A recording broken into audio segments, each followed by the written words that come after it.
السلام عليكم، يا رب تكونوا بخير. اللهم صل وسلم وبارك على سيدنا محمد. بسم الله ما شاء الله.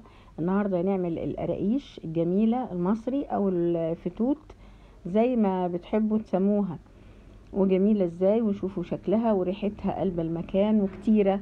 يعني كيلو ده بكيلو دقيق، وفي كميه تاني مش دول بس، دول عشان العرض. وريحتها وطعمها جميل وبأقل الإمكانيات، وهنشوفها مع بعض جنب الشاي. والقراقيش دي بتوفر وجميلة جدا. فهنشوف شو المكونات بتاعتها. عبارة عن كيلو دقيق، وانا عندي عجوة طبعا ما خدتش الكمية كلها، خدت نص الكمية، ومعلقتين لبن بودر. وهنا 400 جرام سمنة للكيلو، عشان احنا مش هنعمل كحك، احنا هنعمل. وهنا ريحة كحك، وهنا ذرة ملح، وهنا معلقتين سكر. دي خميرة 16 جرام، يعني معلقة كبيرة او معلقة ممسوحة.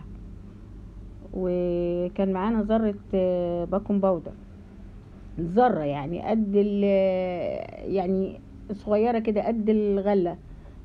هنا كيلو دقيق جبناه لمتعدد الاستخدامات يعني. طبعا انا حطيت الكيلو هنا، وهنحط عليه المواد الجافة. طبعا انا كانت ايدي معلش للاسف ايدي وجعاني، فانا فكيتها عشان خاطر ما تبانش. حطينا هنا قد 3-4 معالق سمسم، اللي تحبيه، السمسم اللي تحبيه. عايزينه بسمسم، وممكن تجيبوا شمر، وهنا ذرة باكنج باودر صغيرة. ممكن نجيب الشمر واليانسون ونديها كده على النار، ودي ريحة الكحك. نحطه على البوتاجاز، ويدوبك كده نطير برده، ونحطه سليم بيبقى روعة.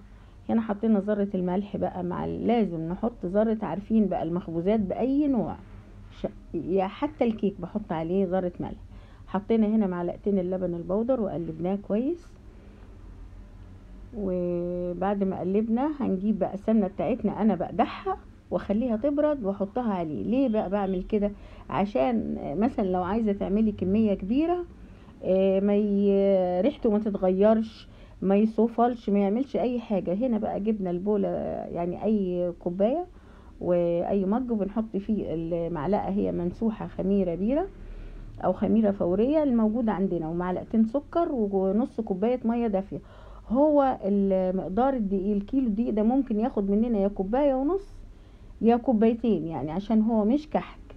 هنا هنجيب معلقتين السكر على نص كوباية مية. طبعا هو خد مني كوباية ونص.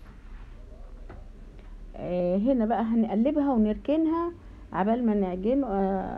يعني احنا حطينا المقادير الجافة، وهنركنه عبال ما الخميرة دي تتفاعل. اول ما تتفاعل هنروح حاطينها بعد ما نكون بسناه، يعني نجي تبسيه بايدك. خلي لازم شوية السمنة دول. انا طبعا عشان ايدي معلش فحطيت في العجان، اللي ما عندهاش عجان تعمل في ايدها عادي جدا. وده العجان ده هبقى اعمل لكم ريفيو عليه، جميل جدا ومريح، وهتعملي فيه كل حاجة لولادك. هنا العجان طبعا قعدت بالكف ده لغاية ما جانس زي كده ان احنا بنبسه، فهو بسه. وهحط عليه دلوقتي مقدار الخميرة بتاعتي. شوفوا متفاعلة وجميلة ازاي. يعني لو ما تفاعلتش معاكي ما تحطهاش، تجيبي غيرها. يعني احنا ما بنحطش مع المقادير الجافة، بنعملها لوحديها عشان نختبرها. هنا بقى في العجان هيقعد يلف بالكف بتاعه، مش بالسلاح اللي بيعجن. احنا مش عايزين نعجنه، احنا بنلم المقادير مع بعض. وطبعا انا ما حطيتش ميه لسه، هحط دلوقتي نص كوبايه ميه لغايه ما اختبر العجينه. اهي حطيت نص كوبايه ميه، حطيت نص كوبايه ميه وهخليه يتعجن، وهشوف العجينه. طبعا احنا كده خد كوبايه ميه نص، حطيت نص تاني، يعني هو خد كوبايه ونص وبقى جميل جدا. وتختبريها بايدك، لو شققت تبقى عايزه شويه. دول 400 جرام سمنه يعني، وده كيلو دقيق، اقل من نص كيلو سمنه. وممكن تحطي 400 جرام دول تقدحيهم سمنه على زيت. هنا عملت كوره كده وشفتها اختبرتها، بوريها لكم ان هي ما تشققتش ولا حاجه. لو شققت تبقى عايزه لها حوالي يعني يعني يا سوائل يا سمنه. هجيب استرتش واسيبها، ما تسيبهاش كتير، يعني يا دوبك عبال ما سيحت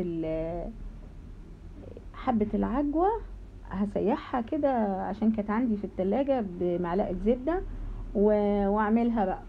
لو عندك عجوة جاهزة وبتكون في التلاجة سيحيها، هي دي ايه انا سيحتها، لقيتها جامدة كده فسيحتها بمعلقة زبدة. عبال ما احضر العجوة وكده هروح على طول اجيب العجينة واعجن واقطعها، مش ما تخليهاش تخمر، يعني يا دوبك ترتاح مثلا 10 دقايق بس.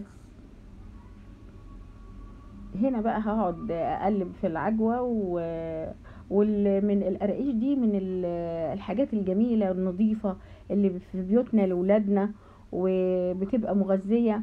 وغير كده ان هي بتبقى رخيصة، ارخص من بره، يعني ده كيلو دقيق جاب لي حوالي 2 كيلو عجوة و2 كيلو قراقيش وشوية، وجميلة جدا وطعم حلو ومعمولة بايدك، وبتديكي طاقة كده ايجابية، انت عاملة الحاجة بايدك لولادك.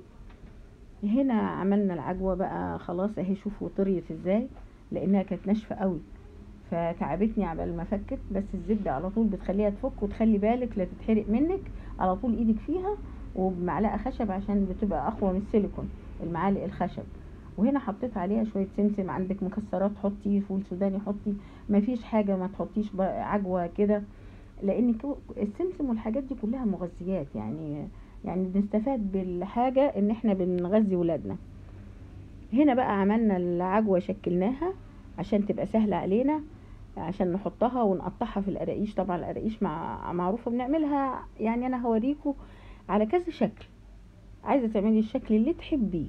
خلاص طالما احنا عرفنا مكونات العجينة وعجناها، هنا خلاص العجينة انا نقلتها في بولة كده عشان إيه طبعا تبقى سهلة عليا، وبرضو عملت العجوة كده عشان تبقى سهلة برضو.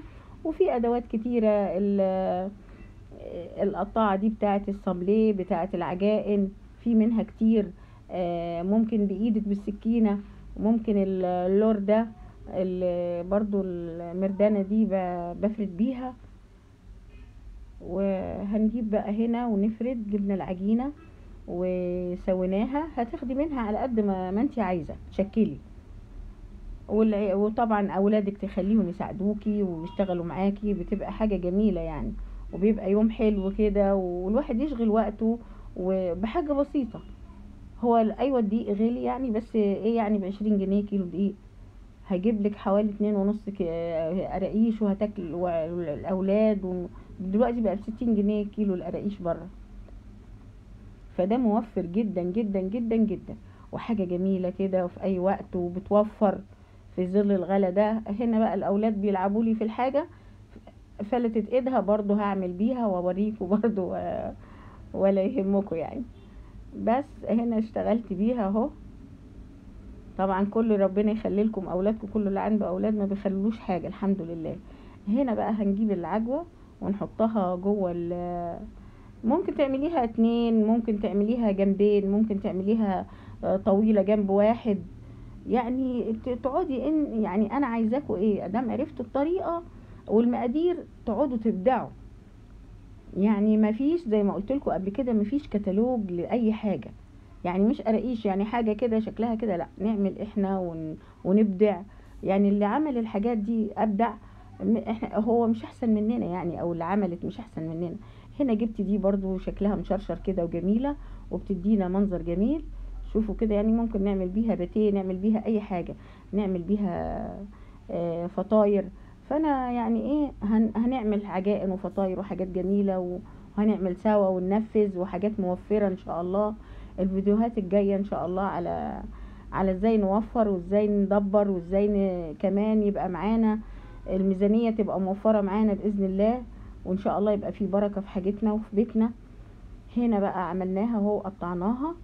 وابقوا اللي تشتركوا في القناة وتعملوا لايك للفيديو. هنا انا جبت شوية شربات سيرب، يعني زي اللي بنحطه للكنافة كده اهو، قد نص كوباية، وعليها السمسم. انا هنا عاملاه بالسمسم المش محمص، لانه من فوق هياخد حرارة الفرن وهيتحمص. فانا بقلبه بالسمسم، واحط فوقيه بيديله منظر جميل ويديله طعم معسل كده. لان انا ما كترتش السكر جواه، ما حطيتش سكر جوه العجينه، هي اكتفيت بالمعلقتين بتوع الخميره. هنا بقى هنقعد نقطع كده للولاد، بيحبوا الحاجات دي. هنعمل كذا شكل يعني، وهو القراقيش جميله، وممكن تعمليها مدور، ممكن تعمليها قراقيش سمبوكسات، كلها جميله يعني. والولاد بتفرح يعني، ابدعوا وخليهم يعملوا. ادي مثلا هنا اهي عملناها وهنرصها، وما بياخدش يعني، بمجرد ما بتخلصي بسرعة بتكون انتي محضرين الفرن على 180، وبنحط على طول فيها وبيستوي، ما بياخدش 10 دقايق. مش يعني بيقعد فترة طويلة، لا، تقعدي كده تخلي بالك منه، وهو خفيف جدا، وبعدين بيبقى هش، ومن الحاجات السهلة جدا جدا جدا، وعمايلها سهلة خالص، واكلها ممتع تحفة. وانا بشكر الناس اللي بتدعمني وبتشكر في القناة، وبيشكروا في اللي بيتفرج على الفيديوهات القديمة وبيشوفها وبيشكر فيها خالص. وبشكر ام نورسين وبقول لها شكرا على دعمك حبيبتي، وان شاء الله يا رب القناة تكبر بيكم كده. وانا بشكر كل واحد فردا فردا اللي هو بيدعمني في قناتي وبيشوف وبيشكر في الحاجات. احنا طبعا عايزين نعمل لكم كل حاجة موفرة وكل حاجة جميلة وكل حاجة نسيناها من عاداتنا الجميلة، وان شاء الله هتعجبكم. هنا جبت برضو حتة عملتها طويلة كده، يعني تقعدي تعملي بأي شكل يعني. انا حاولت اعمل لكم كذا حاجة، بنجيبها كده ونبططها ونخلي سمكها حوالي اقل من نص سنتي، لانها هتتني تاني هتبقى سنتي عشان ما تتنفخش وتبقى شكلها. احنا عايزين قراقيش، مش عايزين عيش فينو يعني. فبنفردها كده بطريقة، والمكان زي ما شفتوا يعني، مش واحدة تقول ما عنديش مكان، اي في مكان يعني بسيط جدا، مش يعني اقولك مكان ورخامة كبيرة لا ابدا، مكان كده بسيط، وانتي قاعدة كده بتتفرجي على اي مسلسل، بتسمعي قرآن، هتبتدي تعملي الحاجات لولادك وهم جنبك ويبقوا مبسوطين، ويبقى ما فيش شد اعصاب عندنا ولا حاجة. وان شاء الله نتحدى الغلا باي حاجة يعني. ده اهو كيلو دي وممكن يقعد معانا اسبوع، مش وحش. ممكن اكتر، ممكن تدي حبايبك، ممكن تدي مثلا معاكي مامتك، معاكي اختك، يعني الحاجات دي بتبقى مبهجة لما نديها لبعضينا. وان شاء الله نتحدى الغلا، وايام وتعدي يعني. ايام سيدنا عمر بن الخطاب كان حصل غلا وما كانش حد لاقي ياكل، لكن احنا الحمد لله الناس كلها بتاكل، ونقول الحمد لله على كل حال. وناخد من قلب احنا دلوقتي في محنة، ناخد منها منحة، نتعلم ما نرميش حاجة. لما نيجي نعمل مثلا الرز بتاعنا نعمل نص الكمية، يعني ناس كتير كانت بترمي الاكل، فالحمد لله ممكن يكون ده جايتنا منحة ان احنا نتعظ ونوفر وندبر، وهنبقى احسن من الاول كمان. وان شاء الله هعمل لكم فيديوهات رمضان على الابواب، نبقى نعمل فيديوهات ازاي نخزن. انا يعني ما بحبش ان انا اشيل حاجات في التلاجة، لان كل الخضار بتاع الصيف موجود وبتاع الشتاء موجود وكل حاجة موجودة بره وبتبقى طازة. فما تحاولوش، بس نعمل الحاجات اللي تسعفنا. هوريكم الحاجات اللي تسعفك ما تتعبكيش لما تكوني في رمضان عايزة تأدي فروضك وبكل اريحيه كده، وتكوني حاطه حاجتك مجهزاها بس. وان شاء الله مع بعض. هنا بقى بالكانه دي القطاعه دي بتاعت الصابليه او السابليه، عملنا بيها اهي كده، برضو الاولاد بيفرحوا بيها. عملت كحكات، بس انا هضغط على نص الكحكه المدوره دي وهحط عليها سمسم اهو. جبت بالفرشه كده وحطيت في نصها سمسم، تطلع جميلة وبقت طعمها تحفة وشكلها. فرحوا بيها الولاد خالص وكانت ممتعة يعني، كانوا بيحبوها. فبرضو انتوا تقعدوا تعملوا لولادكم كده، سهل جدا جدا، يعني ما تستصعبيش حاجة. ان شاء الله كل جديد هتشوفوه عندنا، والأصالة والحاجات اللي هي يعني خلاص اندثرت محدش عارفها احنا هنعملها. وهنروح حتى يعني الحاجات اللي هي بتاعت الدول الأوروبية، هنجيب لكم الحاجات السهل الممتنع، وكل حاجة هتلاقوها في القناة، بس تكون سهلة وموفرة.